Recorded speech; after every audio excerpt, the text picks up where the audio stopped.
What is up, guys? Loams here, bringing you a gameplay commentary on the map Hangar from the new map pack Annihilation.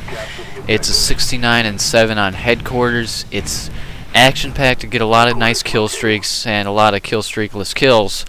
So I hope you guys enjoy. Let's first start off.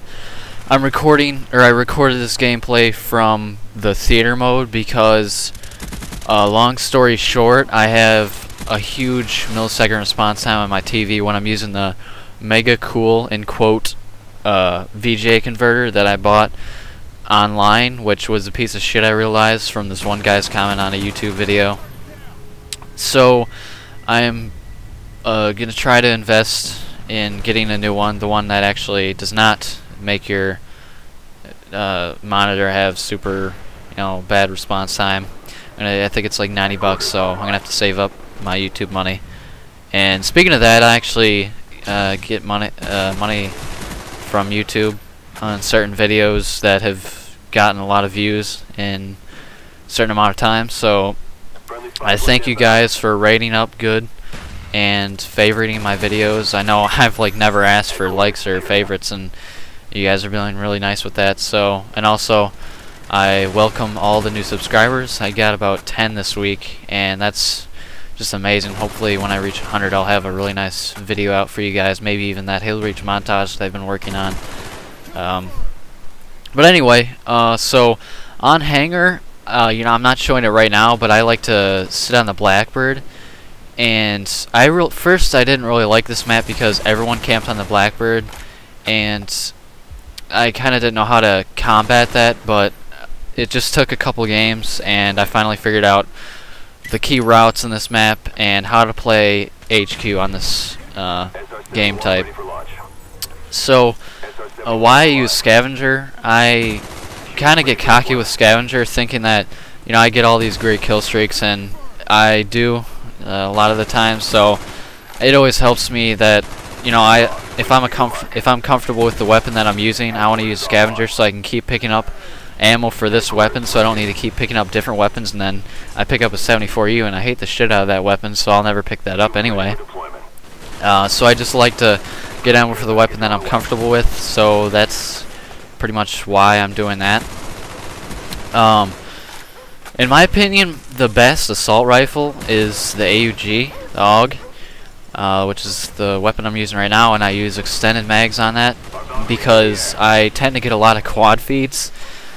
And I like that wow factor of the quad feeds. It makes me feel really good, and it hypes it up, and I tend to get my Blackbird after that and carry on with my dogs. And if you want to know, I think 150 some odd dogs and 300 and something Blackbirds so far on 7th Prestige. Yeah, 7th Prestige. I'm a level 8 right now. I just Prestige today, and it's double XP weekend, so right after this commentary I'm going to be getting on again and hopefully getting to level maybe 30 tonight.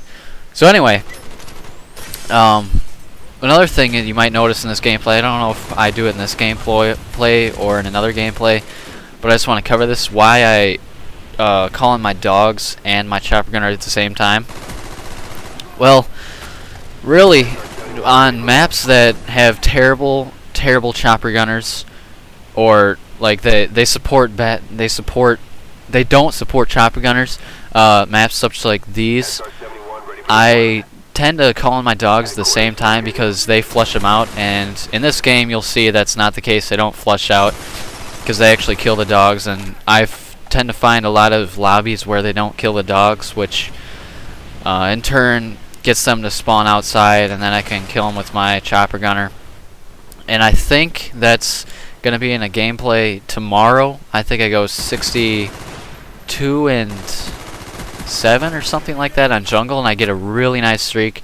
I get a 360 double drop shot, so it'll be really interesting. I hope you guys are looking forward to that. So yeah, when I call them in at the same time, I don't think it's a bad choice. I think I get the same amount of kills or even more when calling in both at the same time, but I always vary it. Sometimes I call in my chopper gunner and then I get my dogs, but most of the time I see all the people that I need to kill for all 3 kill streaks, Blackbird, chopper gunner, dogs, and I just go for the kills. And normally I don't call in my Blackbird unless these guys are really good. And in this lobby, they weren't too good. So, as you can see right now, I'm not even calling my Blackbird because I wanted to get another one. I think I do. And in turn, Blackbirds feed off Blackbirds. And if you do have a team of 6 in headquarters, you can pretty much feed off Blackbirds all day. And that's what we like to do on our clan SR71. And I think this is going to be our favorite map with the SR71 right in the middle of the map. Yeah, anyway. My favorite spot, like I said on Hangar 18, is the SR71. I don't think there's any better spot in this map.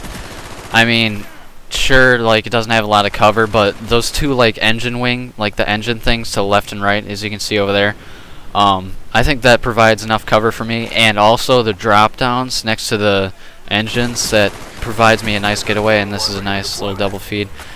And actually, this death coming up here pissed me off so much because I wasted this SR71, and I knew I shouldn't have threw that nade, because I know every time I reload, every time I throw a nade, every time I throw an equipment, there's always a guy that has to pop out, and that ruined my dogs right there, and I was kind of upset by that.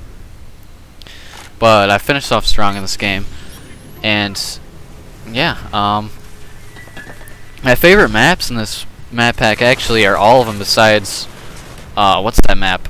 Drive-In. Drive-In, I think, is a terrible map. They said it was compared to, or you could compare it to Nuketown, and you know, I think that was a mistake by the guy's part that was in the video, but I mean, that was severely misleading. I thought the map would be fun to play on, you know, you would vote for it over and over again, and everybody would like it, but really what it turned out to be is there's like 4 lookout spots. There's a trailer, and there's the cutout of the like the big screen, and then there's 2 or 3 other towers that you can look over, and there's just a few pieces of cover that you can't even cover on because, or you can't even take cover from, because there is several different vantage points that you have to look at, and you're being shot at from all different areas, and there is absolutely no benefit from going in the middle, because for one, you're just going to get killed, and you're not going to get any kills because most of the people are just camping behind cover, looking at the middle, waiting for those noobs to pass by in the middle. Let's see, Hazard is probably, I don't know, Hangar and Hazard. I didn't like Hangar at first, and then I started getting into it because of how I adapted to playing on the Blackbird. As you see, I'm sitting on right here. This is pretty much how I get all my kill streaks, is sitting on here, and there's my dogs right there. And I think I do call my chopper gunner here soon. So what was I talking about? Hazard, yeah. So I got a 52-7 gameplay with the MP5K, which to me was really impressive. I mean, getting a 52 kill gameplay, holding more like almost a 10 KD is pretty nice when you're using a submachine gun on a really big map. And it turned out that the host migrated, and I did not save both ends of the film, so I cannot show you that. But I'll try to get more gameplays on that. I'll probably do some TDMs because dominations are pretty long, and it's hard enough to do this commentary because I had to write a whole bunch of shit down just so I could be able to talk through the whole goddamn thing, and I think I have like 5 minutes left on this shit. And then what's the other map? Let's see, Hazard, Hangar 18, Drive-In. Well, and also the zombie map. It's been really, I think it's probably the best zombie map because it's the hardest. It's definitely the hardest for 4 people. It's definitely the hardest for solo. I think it's the hardest for everything.